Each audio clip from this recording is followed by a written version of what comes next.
ஜீ தமிழில் ஒளிபரப்பாகும் வாகை சுடவா சீரியலில் இன்றைக்கி என்ன நடந்துச்சு அப்படின்றத ஷார்ட்டாக பார்த்துருவோமா? ஜீவா தனது நண்பர்களுடன் டீ கடையில் அரட்டை அடித்துட்டு இருக்கக்குள்ள அருகில் நடக்கும் சீரியல் ஷூட்டிங் அவனது கவனத்தை ஈர்க்குது. காற்றில் பறக்கும் ரூபாய் நோட்டுகளை பார்த்து ஆச்சரியப்படும் ஜீவா, அவை உண்மையான பணம் இல்லை, ஷூட்டிங்கிற்காக பயன்படுத்தப்படும் போலி நோட்டுகள் என்பதை அறிந்து கொள்கிறான். இதையடுத்து அவனது மூளையில் ஒரு கில்லாடி திட்டம் உருவாகுது. அப்பத்தாவின் பீரோவில் இருந்து எடுத்த 5 லட்சம் ரூபாய்க்கு பதிலாக இந்த போலி நோட்டுகளை வைத்துவிட்டால் யாருக்குமே சந்தேகம் வராது அப்படின்ற மாதிரி முடிவு செய்கிறாங்க. இந்த விஷயத்த மனோவிடம் சொல்ல, இது ஆபத்தான வேலை, மாட்டிக்கிட்டா பெரிய பிரச்சனை அப்படின்ற மாதிரி அவன் எச்சரிக்கிறான்.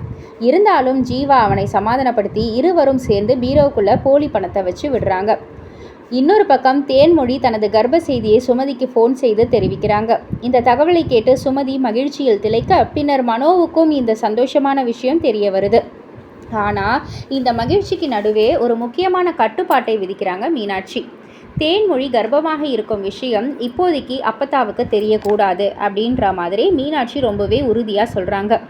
குடும்பத்தினர் அந்த ரகசியத்தை பாதுகாக்கும் முயற்சியில் இறங்குறாங்க. ஆனால் அடுத்த நொடியே புதிய சிக்கல் உருவாகுது. கையில் பழங்களுடன் சுமதி தேன்மொழியை பார்க்க வீட்டுக்கு வராங்க. இதனால் வீட்டில் இருப்பவங்க பதற்றம் அடைகிறாங்க. சுமதியின் வருகையால் தேன்மொழியின் கர்ப்ப ரகசியம் அப்பத்தாவுக்கு தெரிய வந்துடுமா, இல்லை மீனாட்சி மீண்டும் ஒரு முறை நிலைமையை சமாளிப்பாங்களா போன்ற பல கேள்விகள் ரசிகர்கள் மத்தியில் எழும்புது. இதுக்கு எல்லாத்துக்குமே விடை தெரியணும்னா மறக்காமல் வாகை சுடவா சீரியலில் ஜீ தமிழில் தவறாமல் பாருங்கள். அண்ட் இது போல் சீரியல் அப்டேட்ஸை தெரிஞ்சுக்கிறதுக்கு நம்ம சேனலை சப்ஸ்கிரைப் பண்ணுங்கள், லைக் பண்ணுங்கள், ஷேர் பண்ணுங்கள்.